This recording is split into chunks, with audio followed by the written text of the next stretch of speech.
Hello दोस्तों, मैं हूं आपका अपना द बुक गाय और आज मैं आपके लिए लेकर आया हूं लेट्स टॉक मनी की बुक समरी जिसे लिखा है मोनिका हालन ने। तो चलिए फिर शुरू करते हैं। दोस्तों, क्या आपको कैश मैनेज करने में प्रॉब्लम होती है? क्या सैलरी मिलने के कुछ टाइम बाद ही आपके सारे पैसे गायब हो जाते हैं? अगर आपका पैसा आपके पास नहीं रहता तो आपको बार बार पैसे से जुड़ी प्रॉब्लम फेस करनी पड़ती है। तो ये बुक समरी आपके लिए है, क्योंकि इस बुक समरी में लेखिका इस बात को साफ साफ बताती हैं कि आखिर आपके पैसे कहाँ जाते हैं। शायद आपको ये लगे कि इस किताब में पैसे की बात की जा रही है, लेकिन इसमें बड़े बड़े और मुश्किल फाइनेंस टर्म्स के बारे में बातचीत की जाएगी। लेकिन ऐसा बिल्कुल नहीं है, क्योंकि इस किताब में ऑथर ने पैसों के बारे में बहुत ही आसान शब्दों में समझाया है। ये किताब हर उस इंसान को पढ़नी चाहिए जिसे अपने पैसे को कमाने से लेकर बचत करने में प्रॉब्लम होती है, खासकर स्टूडेंट्स, टीनेज और एडल्ट्स को। Introduction. Debt, equity, asset, investment चारों ऐसे शब्द हैं जिन्हें सुनकर किसी भी नॉन फाइनेंशियल व्यक्ति के सिर में दर्द होने लगेगा, क्योंकि जो लोग फाइनेंशियल बैकग्राउंड से होते हैं उन्हें इन सब चीज़ों के बारे में जानकारी होती है, और जिन लोगों का बैकग्राउंड फाइनेंशियल नहीं होता उन्हें इन टर्म्स को समझने में बहुत प्रॉब्लम होती है। कुछ लोगों को तो ये सारी चीज़ें इतनी बुरी लगती है कि वो इन सब चीज़ों से पीछा छुड़ाने की कोशिश करते हैं।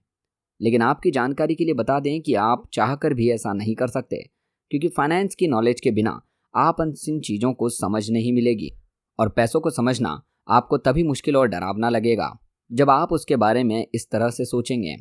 इस बुक समरी में आपको आपके पैसे को मैनेज करने के लिए सिंपल फाइनेंस सिस्टम के बारे में बताया जाएगा। साथ ही आपको 4 आसान शब्दों के बारे में बताया गया है, जो है डेट, इक्विटी, एसेट्स और इन्वेस्टमेंट। The money order. क्या आपकी लाइफ में कोई ऐसा समय चल रहा है जब आपके पास खाने तक के पैसे ना हों? मतलब आप किसी बेकरी शॉप पर गए और वहां जाने के बाद आपको ऐसा लगा कि अगर आप पेस्ट्री खाने की जगह पैसे को रख लेंगे तो पैसे आपके लिए बाद में बच जाएंगे। क्या आपको बिल पे करने की चिंता हुई? अगर हाँ, तो हम आपको कहना चाहेंगे कि ऐसा कोई भी व्यक्ति अपना फाइनेंशियल कंडीशन खुद हैंडल कर सकता है। अपने फाइनेंस को हैंडल करना बहुत ही ज़्यादा आसान है। आपको बस अपने पैसों को एक मनी बैंक या फिर एक पिगी बैंक की तरह देखना होगा। अगर आप इस चीज़ को ध्यान से समझेंगे तो आपको ये समझ आएगा कि आप हर महीने अपने बैंक को कितनी कमाई से भर देते हैं। फिर इस बैंक से थोड़ा थोड़ा पैसा अपनी ज़रूरतों के लिए निकाल लेते हैं, और फिर अलग बॉक्स में कुछ पैसे बच जाते हैं तो आप उन पैसों को निकाल कर या तो दूसरे कामों में लगा देते हैं या फिर अपने रिटायरमेंट या किसी दूसरे इन्वेस्टमेंट में लगा देते हैं, जो कि एक सही अप्रोच नहीं है, क्योंकि अपनी कमाई से खर्चे निकालने के बाद आपको उन पैसों को सीधे इन्वेस्टमेंट के लिए इस्तेमाल नहीं करना चाहिए, बल्कि आपको उन पैसों को अपने इमरजेंसी के लिए बचा के रखना चाहिए।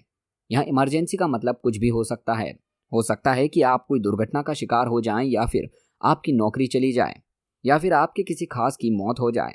तो इससे बुरे हालात में ये पैसे आपकी मदद करेंगे। खास तौर पर तब मदद करेंगे जब आपको सच में पैसे की ज़रूरत होती है। Don't stretch that cash. इस बुक के ऑथर की अनु नाम की एक दोस्त है, जो ऑथर से बिल्कुल अपोजिट थी।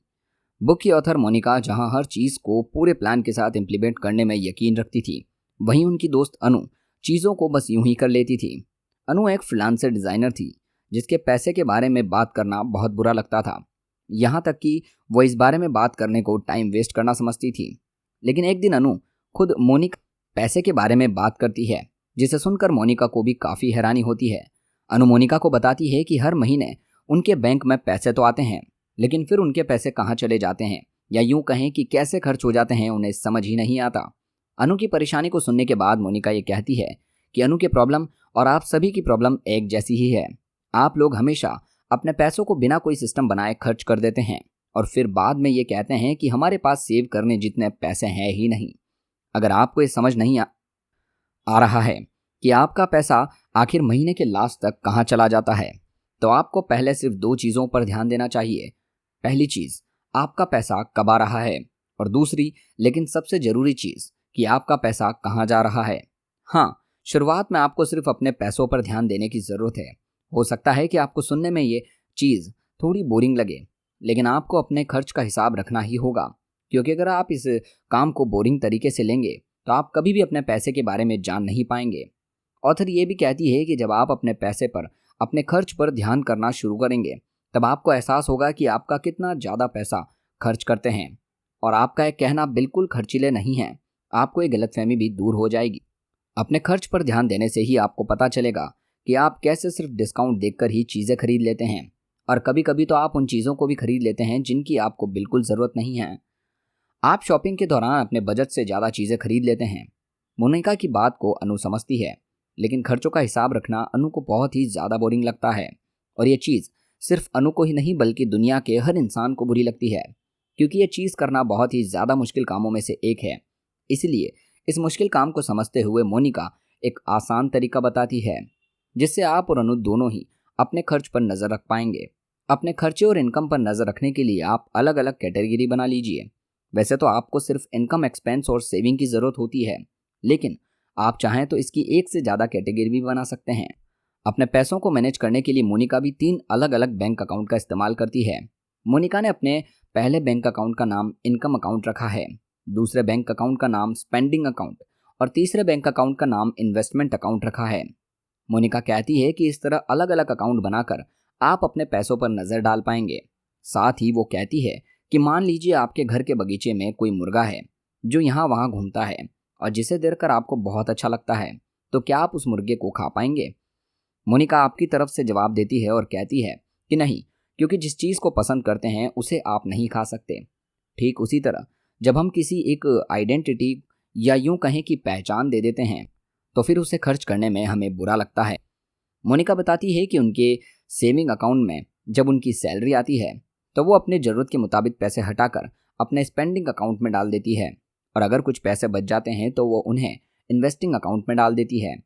हो सकता है कि आपको मोनिका का तरीका थोड़ा बुरा लगे, लेकिन ये तरीका सही में काम करता है, क्योंकि अगर आपकी सैलरी कम भी है तो हो सकता है आपको किसी और जरिए से पैसे मिलें। लोगों को जब भी पैसा मिलता है तो वो उन्हें बिना सोचे समझे ही खर्च कर देते हैं, लेकिन आपको ऐसा बिल्कुल नहीं करना है। जब भी आपको आपकी सैलरी के अलावा कुछ पैसे मिलें तो आप उसे अपने सेविंग अकाउंट में डालिए। मोनिका कहती है कि इस तरह से अगर आप अपने पैसों को बैंक में डाल देंगे तो आप चाहकर भी उन पैसों को खर्च नहीं कर पाएंगे, क्योंकि जब आपके पास कैश ही नहीं होगा तो आप उसे खर्च कैसे करेंगे। साथ ही आपको अपने आप को ऑनलाइन बैंकिंग से पैसे खर्च करने से भी रोकना है। मोनिका कहती है कि हर किसी को ये तरीका ज़रूर आजमाना चाहिए, कम से कम 3 महीने के लिए कि तो ज़रूर।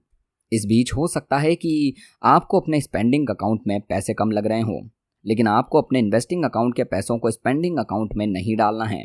मोनिका ने ये तरीका खुद पर अप्लाई किया है, जिससे उन्हें समझ आया कि इस तरह से अगर वो अपने पैसे को खर्च करती हैं तो महीने के अंत में ना सिर्फ उन्हें समझ आएगा कि वो हर महीने कितने पैसे खर्च करती है, साथ ही वो ये भी समझ जाएंगी कि वो महीने में कितना इन्वेस्टमेंट कर सकती है।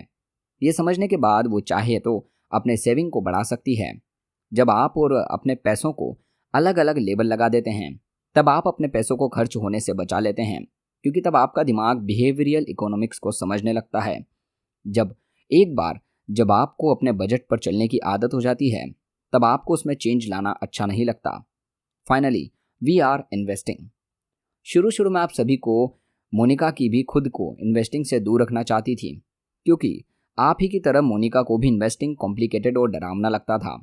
लेकिन फाइनेंस को मैनेज करने के बाद भी मोनिका सही तरीके से फाइनेंस का इस्तेमाल नहीं कर पा रही थी, जिसकी वजह से उन्हें और उनकी पत्नी को घर चलाने में काफ़ी दिक्कत हो रही थी। शादी के कुछ समय बाद मोनिका की एक बेटी होने से उनका फाइनेंशियल रिस्क थोड़ा बहुत बढ़ गया। मोनिका अपना पूरा ध्यान अपनी बेटी पर देना चाहती थी, इसलिए वो अपने दोस्त से कहती थी कि सारी चीज़ों को मैनेज करने के चक्कर में उनका दिमाग खराब हो गया है।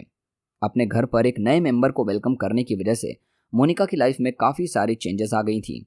ना तो वो पहले की तरह बाहर खाना खा पाती थी और ना ही छुट्टियों पर छुट्टी ले पाती थी, लेकिन मोनिका को ये बात पता थी कि ये चीज़ हमेशा नहीं रहने वाली है। अपने स्ट्रगल के पीरियड में मोनिका ने बहुत कुछ सीखा था, इसलिए मोनिका समझ चुकी थी कि इन्वेस्टमेंट करना कितना ज़्यादा ज़रूरी है, और ये कहना कि हमारे पास इन्वेस्टमेंट करने के लिए पैसे नहीं हैं, ये सिर्फ एक झूठ है। मोनिका कहती है कि अगर आप इन्वेस्टिंग करते हैं तो ये आपकी हेल्प करेगा बुरी सिचुएशन में आपको संभालने में। इसीलिए इन्वेस्टमेंट को भी 3 तरीका मोनिका बताती है। पहला है almost there, in some time और फार अवे। पहले इन्वेस्टमेंट से आपको रिटर्न तुरंत मिलता है, लेकिन दूसरे और तीसरे इन्वेस्टमेंट से रिटर्न मिलने में आपको टाइम लगता है। जब आप इस तरह इन्वेस्टमेंट करना सीख जाएंगे तब आप अपने पैसों को मल्टीप्लाई करना भी सीख जाएंगे। दोस्तों, ये थी book summary let's talk money की। आपको ये समरी कैसी लगी हमें कमेंट सेक्शन में ज़रूर बताइए।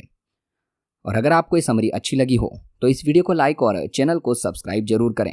साथ ही अगर आप ये बुक खरीद कर पढ़ना चाहते हैं तो उसका लिंक हमारी वीडियो को डिस्क्रिप्शन में दिया गया है। और अगर आप फुल ऑडियो बुक्स भी सुनना चाहते हैं तो उसका लिंक हमारे चैनल के डिस्क्रिप्शन में दिया गया है। दोस्तों, बने रहिए हमारे चैनल के साथ। मिलते हैं अगली वीडियो में अगली समरी के साथ। धन्यवाद।